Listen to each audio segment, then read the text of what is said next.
Hi guys, and welcome to part two series. This is a series of kind of Ayurvedic lectures. So the last one was all about kind of what is Ayurveda, the spiritual aspect of Ayurveda, and being in alignment with Dharma, purpose. And today we're going to talk about our doshic balances. So dosha is our nature as human beings. We all have a specific nature, and what my nature is completely different to your nature. What my tendencies, my personality traits, my digestion, my skin, it's all so different to yours. And that's why I love Ayurveda, because it sees us as such individual constitutions. And what works for me, bringing myself to balance, is not going to work for you. And that's why, Ayurveda is the feminine form medicine. It's really treating the root cause of imbalance so we can bring ourselves back to balance instead of just treating symptomatic relief. So today's lecture is really about understanding our out of balance natures. And once we have this awareness, we can then start to bring ourselves back to balance at any given moment. And that really is, why I love practicing Ayurveda. It's not that we're not going to fall out of balance, throughout life, because that is why we're here. It's to enjoy life, and it's to sometimes go a little bit off the path, and then know we have these tools and techniques to bring ourselves back into alignment at any given point. And that is really self-awareness, but also self-honesty, radical self-honesty, to really know yourself on a deeper level, so you know what's going to help you and what's going to serve you and what's not going to serve you, basically. So today we're going to talk about our Prakriti. Prakriti in Ayurveda is our true nature. So what you were given as you were born. So your mom and dad have a specific genetic makeup, and your mom and dad came together, and then they formed your beautiful self. And then with that, your specific nature is, you've come into this earth, this world, with a specific mission. And your dosha, the elements within inside of you, and we'll go through this in a bit, is actually determined like why you're here on this earth. And the elements that we have, within nature are the 5 elements. So earth, water, fire, air, and ether. Now this makes up the world, nature. And really, Ayurveda is a reflection of nature. We are a reflection of nature. And that's why when we lose touch and connection with nature, we really lose touch and connection with ourselves. So learning Ayurveda is really just remembering it, and remembering that we are a part of this ecosystem. And as soon as we fall out of that ecosystem, that's when we fall out of balance with ourselves. So for example, Mother Nature right now, is suffering. Like the soil is becoming more infertile. Like it's really hard to grow, good quality food and crops, because the world and all the pesticides, the GMOs, all the toxicity in the body and the environment is really affecting us, long term, obviously all the food that we eat. And, more women now than ever are suffering from infertility issues. And that really is a reflection of Mother Nature. Like what we do to Mother Nature, we do to ourselves, because we are all in it together. And as soon as we start to realize that, there's like a light bulb. And then we're like, okay, maybe I'm going to think twice about, littering or leaving my rubbish, or, doing things that are going to harm nature. And obviously, we live in a modern day world. Like there's some things that, we can't, unfortunately, stop ourselves. But, if every day we make a conscious effort to turn the lights off, to not run the water more than we need, to not leave the aircon on if we live in a hot climate, those little things that you don't think are going to make a difference. But if you imagine if everyone in the world had that conscious awareness to, let's turn the lights off when we leave the house, or, let's not leave the aircon running all day. There's little things. If everyone in the world did that, the world would be such a more beautiful place. So our Prakriti is our true nature. So the elements that our mom and dad gave us. So I'll use me as an example. So I have naturally more fire in me, so that would relate to the Pitta dosha. So we have 3 doshas, and really doshas just mean imbalance. Doshas mean our makeup. So Ayurveda sees that we have more fire in us. For example, I have more fire in me than maybe you do. And then the other doshas are Vata and Kapha. So Pitta has fire and water, Kapha has earth and water, and then Vata has air and ether. So what does that really mean, And that's when Ayurveda starts to get a little bit, not difficult to understand, but once you start to see the elements showing up inside of your body, it kind of starts to make sense. So we have the Prakriti. My Prakriti, for example, is Pitta. My true nature is Pitta, but my imbalance. So, Ayurveda sees that when we treat the imbalance, then we can return back to our true nature, our Prakriti. So, for example, I am a Pitta person. I've got more fire in me because of my dharmic mission on earth. I need more fire to get things done, and that's beautiful. For example, if you're a more Kapha person, maybe you're a little bit more slower pace. Maybe you're a mother, a nurturer, that kind of thing, and that's beautiful too, because everyone has this unique gift, and your Prakriti, your dosha, is going to help you on your mission in earth with the elements inside of you. So, for example, the factors that affect our Prakriti are, for example, environmental factors, lifestyle, and diets, our relationships, our purpose, our work, all of these things are going to have an effect on our Prakriti. And what happens is, over the course of our life, we have, we were born with for example, a Pitta type dosha, Prakriti. And then through living in Bali, through living in certain environments, or being stressed at work, eating the wrong types of food, I might get a Kapha imbalance. So what does that mean? So Kapha has got the earth and water, so it's naturally earth and water together is like more of like a mud, And once we've kind of see that in the qualities of the nature, it's like a sticky, heavy, dense. So for example, if I have a Kapha imbalance, then I would feel maybe more heavy, more lethargic, more slow, and have more tendencies to have a slow metabolism.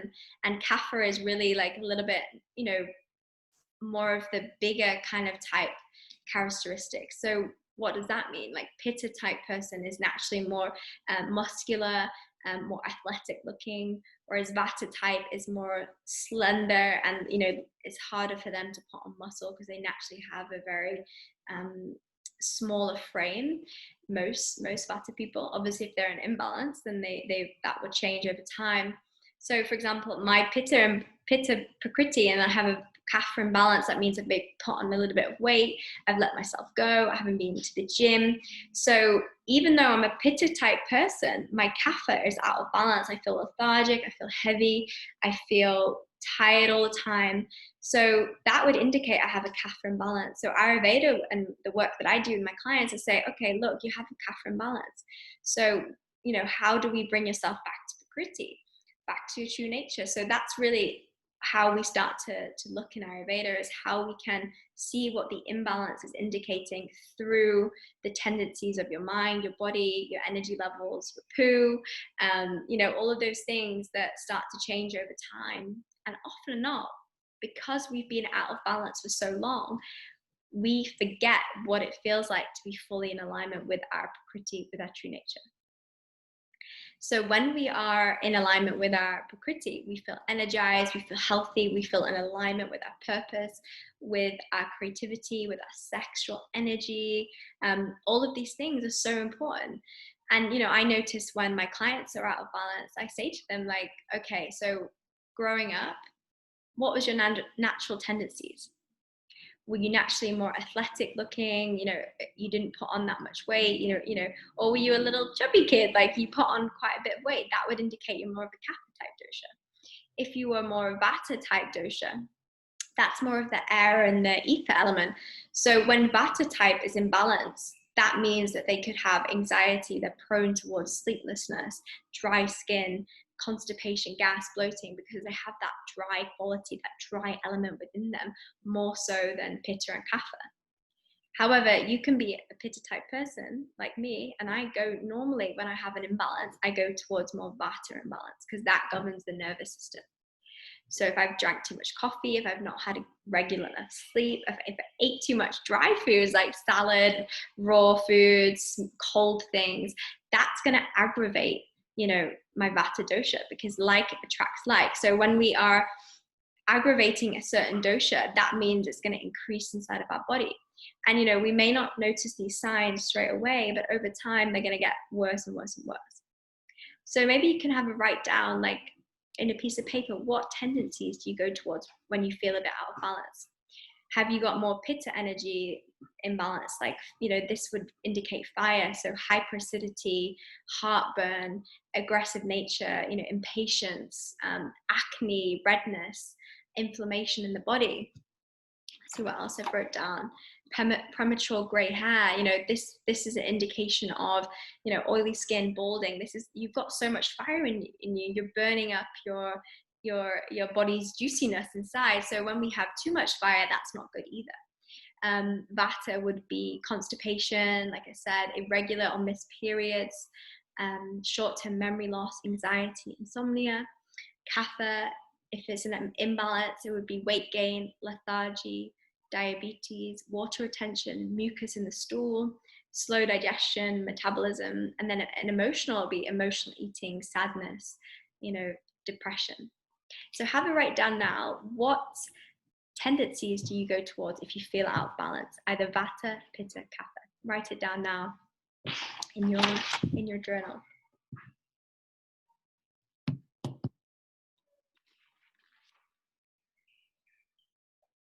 And then once you wrote it down, can you close your eyes and just think of a time that you were fully thriving in life? What was it like for you to thrive, like in your work, in your relationships, in your relationship to money, health? Remember that time when you were fully thriving, fully in alignment. How did that feel? And then you can start to maybe see what was maybe the catalyst moment, or something, maybe a life event or stress with work, with a breakup, a relationship. What was the thing that made you maybe fall out of balance a little bit? Because then you can start to see, okay, this is where I'm having a little bit of difficulty. Like certain events are going to trigger this imbalance. For me, I know it's like, if I'm stressed at work and I've got too much on my plate, that will create a Pitta imbalance, like stressfulness, and then that can relate to anxiety and Vata imbalance. If I'm eating too much and I feel heavy, I've been eating pizza, pasta, not exercising. When you haven't been to the gym for over Christmas for a month, and you're like, oh, I need to go to the gym, and the thought of going to the gym is awful. But you have to do it, otherwise you just get into that really bad cycle of the kapha-ness, and then you can't really get out of it. So something needs to shift you into that motivation to jump back into more of a healthy living state. So yeah, all of these things are over time going to cause imbalances in our body and mind, and it's our duty, no one else's, it's our duty to know the lifestyle factors that are going to trigger these imbalances. So we can, not that we're not going to fall out of balance, but we can start to have a little bit more self-awareness when they do happen. So we're like, okay, I know what to do to bring myself back into balance.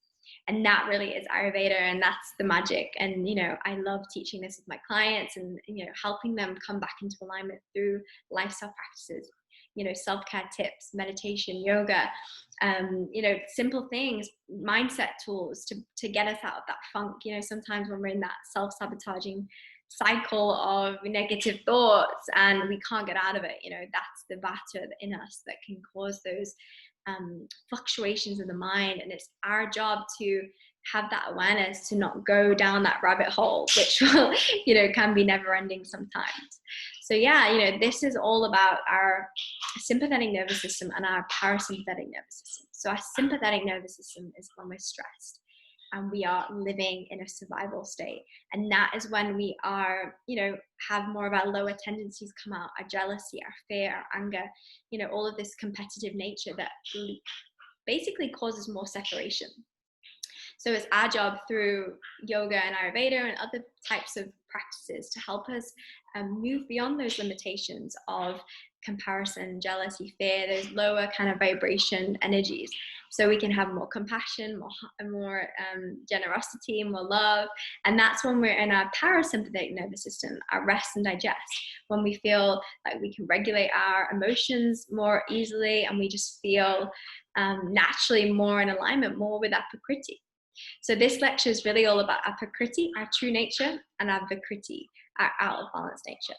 When we're in our alignment with our Prakriti, we are in alignment with our soul, with our Dharma, with our mission. When we are in our Vikriti, it's going to be really, really hard to jump back into that alignment state and really know what we need to do to navigate ourselves towards our Dharma, our soul's mission for being here. And that's going to give us the most fulfillment. So this will show up in our relationships, in our finances, in our work, in our health habits, everything, like all of those factors that I just said. If you're out of alignment with one, that's going to have a domino effect. It might start off with a relationship issue or a work issue, but that is going to ultimately, over time, affect your health and your mind and your body and your fulfillment. And, once we're out of alignment a little bit, it's going to get further and further and further. So it's better for us to have this self-awareness. So when we're only out of alignment this much, it's so much easier for us to come back into balance. And that is the power of yoga and Ayurveda, and what I'm teaching in my workshops and my online programs and on my Instagram and all the free content that I post. So if you are out of alignment and you're not sure how to bring yourself back into alignment, please reach out and let me know. I'd love to help you. Sending you lots of love, and I look forward to seeing you next session. And we'll be talking all about simple tools and self-care practices that were going to help us jump back to a state of love, joy, gratitude, and inspiration. So I'm looking forward to seeing you next session. And let me know what out of balance dosha you are right now. I'd love to know. And it's so amazing to get into this habit. Okay, Vata is out of balance. Okay, Kapha is out of balance. Okay, Pitta is out of balance. Because we are a combination of all three. We have a predominant dosha and a secondary one, but we have all of these elements within us. So when we start to realize we are, out of alignment with one element or two elements, we can bring ourselves back into balance. And really, that is the power of Ayurveda and yoga. Thank you for listening. Shanti, Shanti, Shanti. Hari Om.